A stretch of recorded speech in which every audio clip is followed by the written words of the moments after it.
Yeah,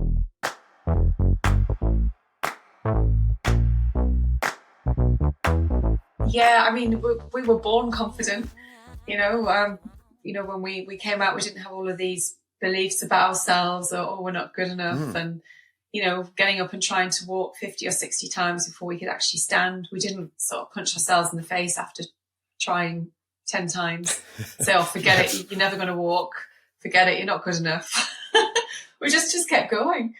And I think as life moves on and part of being human, we pick up all sorts of stuff that limits us. I mean, I'm sure it was very difficult to learn to walk, and yet there are far more things in life that are less difficult that we were like, oh, I just can't do that, and actually we can. There are so many things we can do.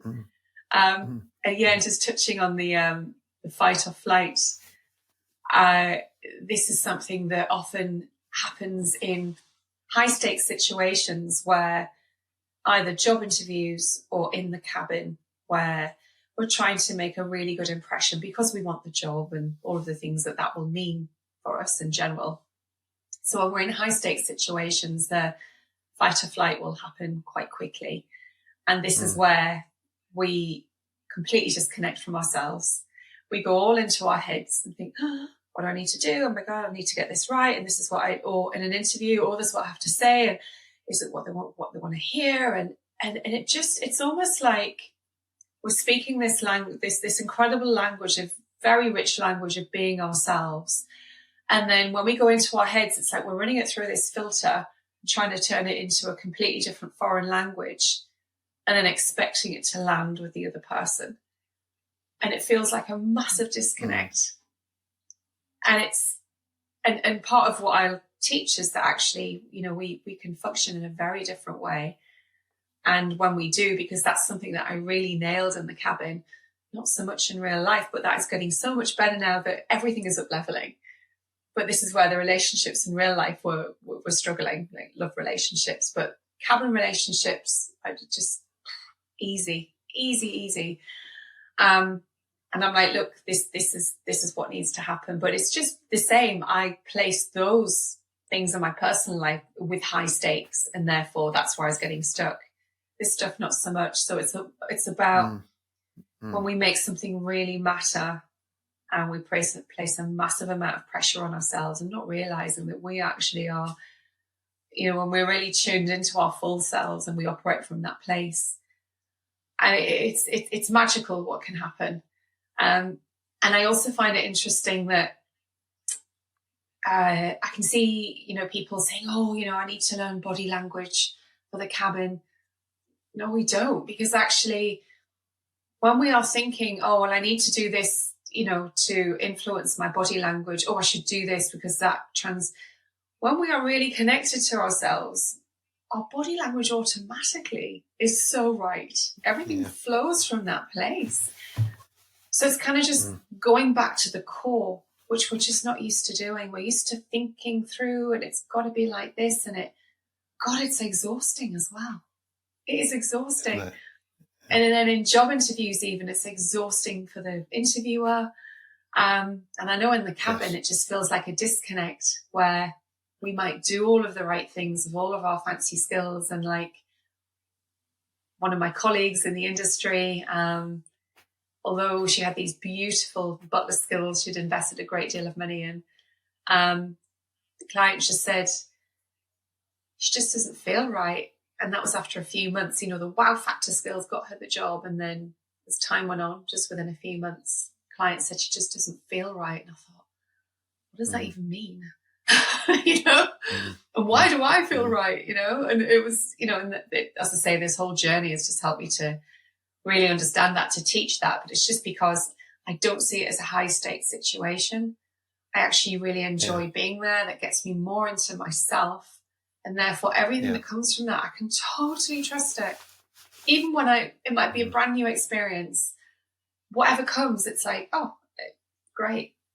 And in fact, this was a role where I tipped a whole foil of food on the floor. I was on my third freelance with this client, obviously very high expectations as always. And I had the galley door open. I managed to tip the food on the floor in full view of the client. And what then followed, how I dealt with it, I didn't really think about it. It was an automatic thing. And by the time I'd done it, I thought, oh, wow, that was so fast. And I thought, okay, let's just recompose myself, start again. Went back into the cabin. And then how I dealt with it. And then how that made the client feel. And really where we need to replicate a feeling of home, calm and safety, that's what was created. And it was that made the client say, Heidi, come and work for me permanently. I'm thinking, I've just tipped your food on the floor. I mean, I didn't say that, but, I'm thinking that. And I thought, oh, and this again was something that turned everything upside down as to what I thought was really important. I'd always thought the cabin's, this elegant service. And of course we need that because, that they are the expectations, but that alone often isn't enough. It's just not enough. There has to be this feeling that we create no matter what happens, even if we tip a load of food on the floor. And as I say, I was offered a role, not from my wow factor skills, but from how I dealt with a difficult situation because it made the client feel safe. And conversely, the other lady was employed for her wow factor skills, but then was fired because she didn't feel right. And I thought, God, this is huge, but I didn't understand what it was at the time. And luckily, that's what I've really been studying.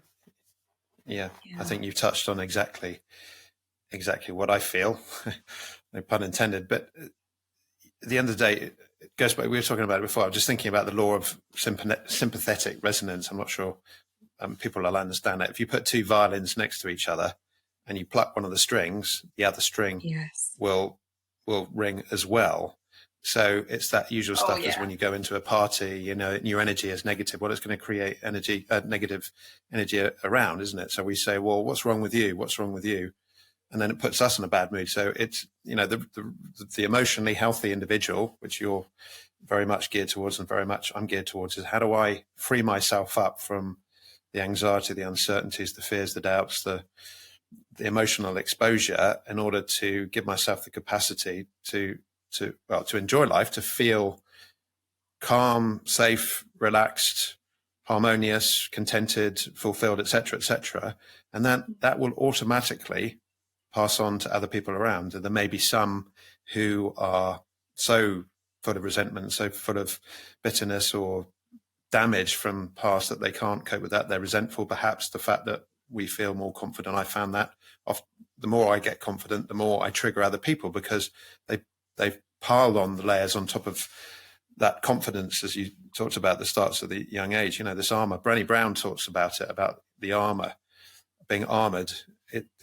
Basically, you can't move around. Classic thing, an armored soldier goes very slowly, so they're a very easy target. And the person who takes off the armor can run around and move incredibly quickly. And I'd much prefer to be the lean person, mind and body, who can adapt and swerve and just adjust to any environment, really. But I don't think it's possible unless we learn the emotional language. We learn to be aware of how we're feeling, put some language into it, and to be able to articulate it well. Yeah, and I think that really, I just got this feeling of sort of that movement and it's like being able to go with the flow. And to me, being able to go with the flow is where, we're connected to that part of ourselves and we can then tune into what's needed in that moment. We can see the big picture. Because what I find is that many of us, because it's a high stakes situation, we don't want to screw it up, we don't want to lose our jobs, or we want to get the job. And we come with so much stress, as well as that elegant toolkit. We have so much stress that comes with it. And especially in the small microclimate of the cabin or a small environment like in an interview, it can really be felt. And it just, and like you said with the fight or flight, with that stress, because, our brains are wired in a way that, when we were feeling at stress, it was probably because we were going to be eaten. We'd have to save our lives. Our body reacts in that way even now. So even in the cabin, what will happen is that we'll feel stress. And if we can't counteract that stress builds up and then these blinkers come on to help us find the fastest escape route. All the energy goes to our muscles so we can run. All of our creativity goes out of the window, and all of our being able to think outside the box, which we need in those moments, it's gone. And being able to run for the fastest escape route doesn't help us either. And then we're like, and then it just gets worse and worse. And it's such a shame, because people shouldn't, it's a shame when people end up in that situation. It's really just being able to navigate through that, navigate through the interview, being able to counteract this stuff, and also know what it feels like to show up authentically. And authenticity creates trust. People can feel when you're being genuine and when you're trying to bullshit people. It's a thing people can feel, and it creates a great deal of trust when we can get to that place. But most of us think, if I reveal the real me, all hell's going to break loose. But actually, the real us is very connected to the absolute best of ourselves, that only has the best intention for ourselves anyway. So we can't screw it up. There's nothing to actually fear. But most of us do fear, the real me, I've also got this going on and that going on, and people don't want to see that. But actually, that isn't the real us. It's just aspects of our personality. But when we connect to the real, like the deeper element of us, and we take that into an interview or that into a cabin or any situation in life, it's mind-blowing what can be created, what comes from that. It truly is. It really is. Again. Yeah.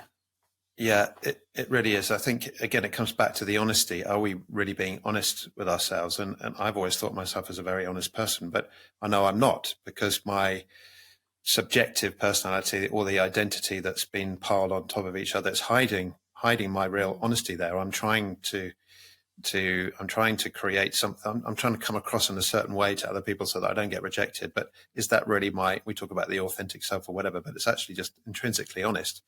I study the spiritual side of things as well. Is you've got to strip down the identity. Everything that's happened is just psychological garbage, all nonsense that's piled on top of each other. Once we strip ourselves away and just realize that we're all part of the same system, we're soil. Everything that exists is part of soil. We borrowed our bodies from the ground. We are a being.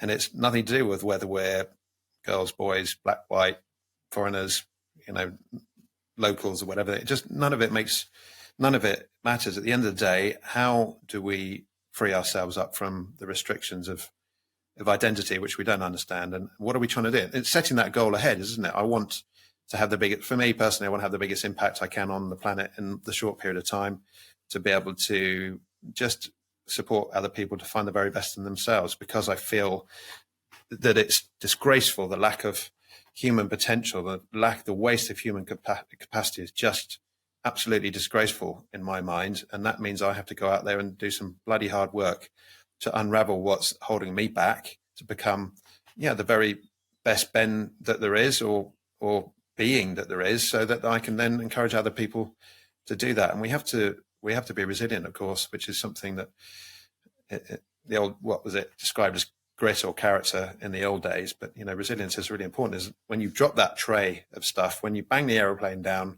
when we have a fight with our partner, when we get divorced, which you and I have both done, either we go away and play the victim, or we come up with what you said earlier was a creative opportunity. And so we get outside of the sympathetic nervous system, the fight and flight, and we really concentrate on the parasympathetic system of rest and digest. I love that saying. It's like, okay, we're going to rest now, because that is how I'm going to be creative to come up with a solution to this issue. And that's really exciting. And to be excited by the uncertainty, to be excited by the emotional exposure, put ourselves in the position of discomfort, knowing that when we're in an argument with somebody and we're feeling a bit unsure and wanting to be defensive, thinking, actually, this is really interesting. I'm learning something here, and not to be ashamed of it, because the only real shame, I think, in life is the waste of human potential, not because we're not good enough. We are all intrinsically good enough, and we have to set that goal way ahead of ourselves, thinking we just are on this incredible journey. It's going to be bumpy, it's going to be painful, but there's a beautiful sunrise on the other side. There's a beautiful destination, and we're going to just keep going until the day we leave. And then who knows when we leave this planet, where we're going from there. So, yeah. Absolutely. So we might as well make it a good ride where we are, and just, see where it's going. I just think, if life isn't going the way we want it right now. We have the power to change it. And why not? You know, what can we lose? What have we got to lose, really? You know, there isn't anything. Because if we're going down the wrong path anyway, we might as well switch to a different one, you know, because we know the destination of that one. Otherwise, it would be the, you know, as they say, the definition of insanity, you know, going down the same route and expecting something to change. So, I've seen it for myself a lot. I've definitely been on that wrong path a lot. But yeah, likewise. But we're learning the lesson, and when we connect in this way, a connection as an inclusivity in a world that you see exclusive this and exclusive that everywhere, it's such a negative message. We've got to be there. We've got to say, I'll admit, listen, I'm a bloke. I'm conditioned to be the alpha male that can go out and solve all the problems, but I can't at all. I get bloody emotional about stuff. You know, I get angry, I get cross, I get that feeling resentment comes in. And why are you treating me like this? And I think I've got to go away and do something about that. Who am I going to reach out to? I'll talk to someone like you who understands the situation. What do you think, Heidi? Or lots of lovely friends that I'm meeting around the world who just perhaps have a think about this, Ben. Okay, all right, off we go. And normally I think there's that saying, isn't it? We look for, when we're looking for advice, we're usually looking for an accomplice. In other words, you want somebody to tell you you're right, and when they don't, it's like, well, sod you anyway. So, but that's exclusive. We're exclusive. We got to be in that discomfort. Really, that's where freedom is about, isn't it? Confidence is about freedom. Inclusivity is about freedom, and life just becomes just incredible. Yeah, and I try to, you know, I do get caught up in my own stuff sometimes too, but I think just having the awareness with the amount of work I've done, I don't stay in it as long. So it's not that I don't experience that stuff. It's not that I don't experience lack of confidence, but it's like, I'm like, oh, okay, I'm not going to stay in that. It's not going to keep me stuck, because it might last an hour rather than days like it used to, or weeks, especially, or months as it did in COVID. So now it will actually, I'll be able to get through that quite quickly. So it won't actually hold me back. And I think then what I've also become more aware of is when I'm feeling off in myself, it's a reminder that I've stepped away from myself and I've gotten into the whole thoughts about things that are never super helpful. So we've just got to come back to ourselves, because that's where, you know, it's being in that true aspect of ourselves is where, you know, everything is really great, and we've just piled stuff on top. And it's just that reminder that, you know, a bad feeling isn't that our lives are suddenly going to shit. It's just that, we've just stepped away from ourselves. That's all it is. We can come back to this so quickly and at any time. It's not some elusive thing, you know, you've got to go off and go to some monastery for it. You know, it's just, it's there in all of us, because it is actually who we are.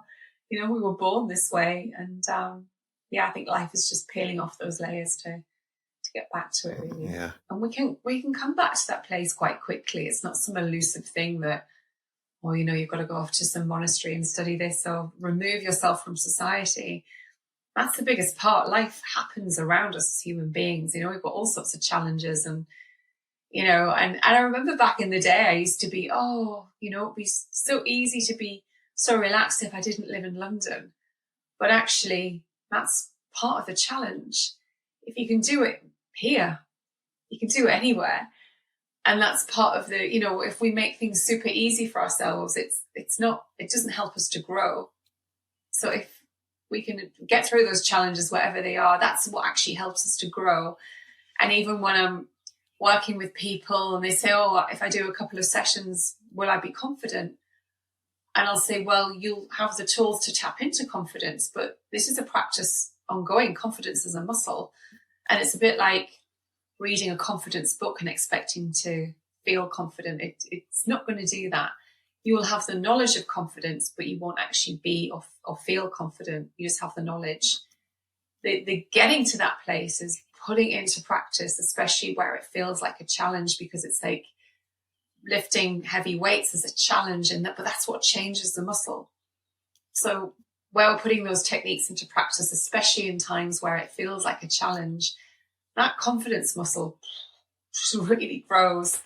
And I think that's probably how mine grew so much. And of course, I'm on a lifelong journey with this, but that it felt like such a whole body makeover during COVID. Every muscle was tested to the max, wherein I thought they're going to snap, but I just kept going and kept going. And I think, as I say, it was such a blessing. And, I feel like when challenges come up for many people, especially that I'm working with, I'm like, look, this is just temporary, and I'll also talk about, look, here are all the challenges I've pushed through, just in my career, never mind my whole life. But I've bust through so many things that, people were like, oh, that's just not possible. Oh, you're 48. Oh, they're only looking for somebody that's 30. And I've still gotten the job anyway. And it's just, it's like, whatever I hear, I'm like, yeah, you can push through this stuff because I've done it. I've absolutely done it. And it is possible. So I'm grateful for having had all of those challenges and having bust through them so that I can share that and, help other people with that. But yeah. Yeah, I think that's the mindset that I completely align with or agree with you, is that knowing that each challenge is a wonderful opportunity to create something better. We have no idea what our capacity is, but if we go down that adventure of thinking, I just want to see, when I feel as though I've topped up, I need to go away and get some good sleep. I need to eat better. I need to get some exercise in. I need to reach out to the people that can support me. I need to read a book, do the training. And I think, as you said, we work in a world of constant training in aviation, both if you're a flight attendant or pilots, we're constantly being trained. But at the end of the day, until we actually put ourselves in the arena and we can log the experience up, we never know how we're going to operate. And there's going to be some tricky situations. We're going to drop the tray. We're going to make the mistakes. But that's all, that triggers the emotion. Effectively, the mistakes trigger the emotion. And what teaches us the best? Emotion, both the negative emotion and the positive emotion. That's the thing we remember. We build on that. Thank you very much for making me feel, this opportunity. Thank you very much for making me feel terrible and worthless and useless. Well, there's a message. Even depression is a great message.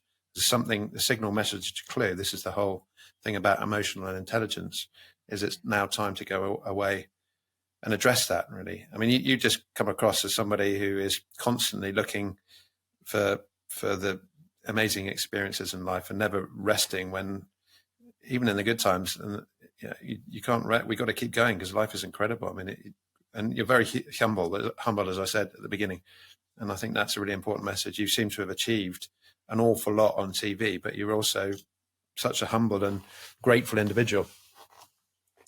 Thanks so much. Thank you. I think just, I've always sort of excited about, I get sort of really fired up about things, and I've just learned to trust that's the guiding post. It's like, that's the compass, really. I don't really know where it's heading, to be honest. But you said, if I limit it with my own possible thinking about it, I'm like, well, I might as well just not even think about it at all, but just know that I'm following the feeling, and it's that inner guidance. I've learned to trust it so much now.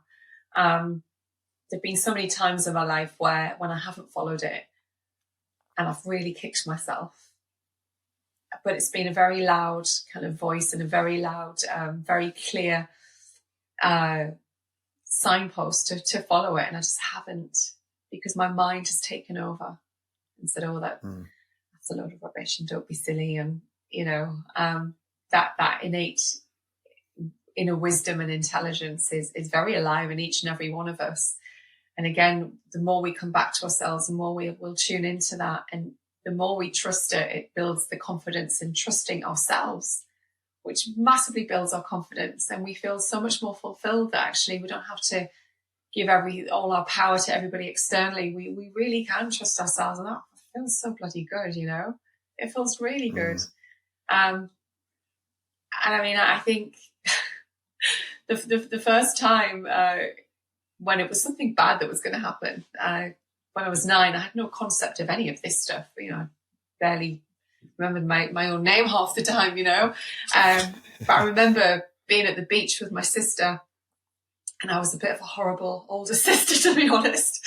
I was always kind of playing tricks and things. And I remember at the beach, and there was this massive, kind of huge sort of chunk of seaweed. It was, I don't know, about 20 feet wide or something ridiculous.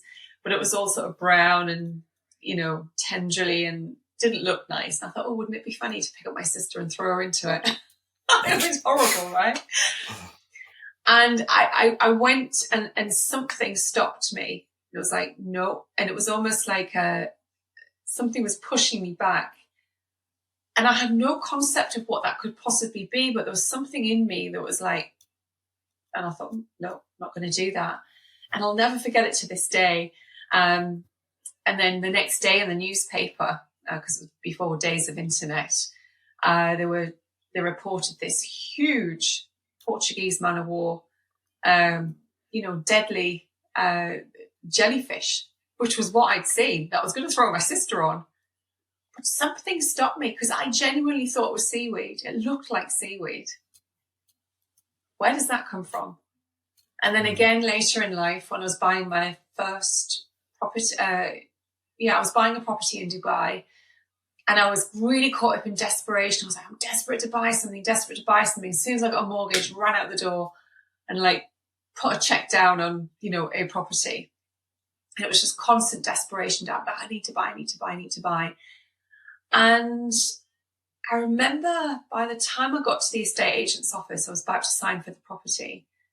And, the bank manager was there with the mortgage, the owner, the seller was there, the estate agent, all these people around me. And I had the paper there about to sign. And something, I don't know what the heck it was, but it was like, it was a punch in my stomach. And I actually thought, oh. And it felt really off. And I had this thought of, this feels off. And then rather than follow it, all of this fear stuff kicked in. What will they think of me? They're going to think I'm wasting their time. Oh, that 30 grand deposit I've put down, I'm going to lose that. And blah, blah, and all of this stuff. And I thought, stuff, whatever that was, just going to sign. Ignored it. And within 6 months, that property was worth only 30% of what I paid for it, because a financial crash happened. None of it, well, unless somebody at the top knew there was a financial crash coming, but it wasn't common knowledge. There wasn't even any inkling in the market that there might be a financial crash. Otherwise, people wouldn't have been buying properties. And there were people queuing up to sign for properties at this point. But something in me knew, and it's this innate intelligence that if we get out of our own way and listen to that and allow it to come through us, we're fine. We're absolutely fine. We are very safe in life. And if we trust that something is going to stop us from going down that alleyway when we shouldn't, or signing for that property, or whatever, or throwing your sister in a load of seaweed, there is something that really kicks in. And I think as I was doing all my personal development, I thought, oh, wait a minute. Yeah, I've experienced this before. Yes, I can totally trust myself. And I think having those experiences, and, I'll often say to people, have you had and they're like, oh yeah. And then that helps them to go, oh, wait a minute, maybe I have that too. I mean, we all do, but most of us get so disconnected from it and try to control everything, and it's a joke for us to be in control of anything. We might make plans, but even like on board, I'll make a plan for a flight and it never goes to plan. But I've sort of trust my inner wisdom to go, okay, see the big picture and what's needed in this moment, and bring my intuition in. So I'm bringing in a masculine structure of the flight, but bringing in the more feminine aspect, which whether we're male or female, we both have to balance this. It's that feminine intuitive part that is the go with the flow, with the, creating that feeling of ease and calm. That is the feminine aspect. Most of us, even being very feminine, it's very feminine centric, this role that I do. We bring in so much masculine into the cabin, and it actually can feel quite aggressive. Not that males are aggressive, but it's if we don't balance it with the feminine, it feels aggressive. And therefore, that's why people often, with all of their fancy training and skills, it just doesn't feel right. And many people just say, if I just do more training and just have more cabin skills, that'll give me more confidence. But it's kind of missing the point. If it has far better chance of landing on, has far more impact if it's landing on a solid foundation of what we personally bring to that role, because that's what's going to be felt, and everything else can kind of be received. It's like the icing on the cake. So yes, that's what I've seen in my experience, and that's what I love to teach people, that kind of miss that bridge, you know. And it works on board, it works in interviews, and funnily enough in real life when I remember to put it into practice. Yeah, and completely, Heidi. We could be going on for hours. It's getting dark now.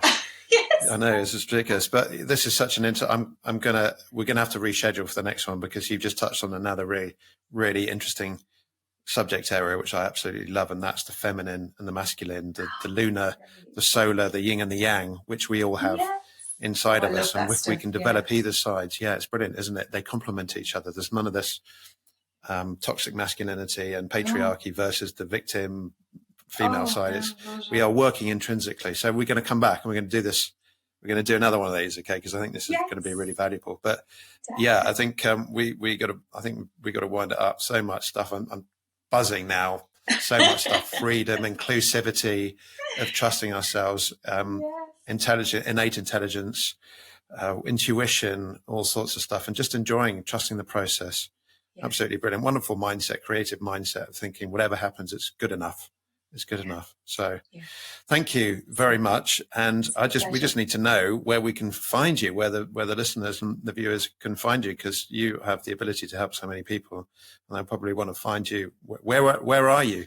Yeah, it's a blessing. I'm online, basically. I live in London, but because I'm traveling so much and doing various things, thankfully we're blessed with being able to connect online, thankfully. And even the lady that changed my life is in Australia. I've never met her. But so living in London, but I tend to, when I'm not flying or when I've got time where I'm able to coach and what have you, then I'm online. So cool. And what's the name of your website and your Instagrams, etc.? Confidence in the Air, and on Instagram, Heidi Cole, Confidence in the Air, and LinkedIn, and also Facebook.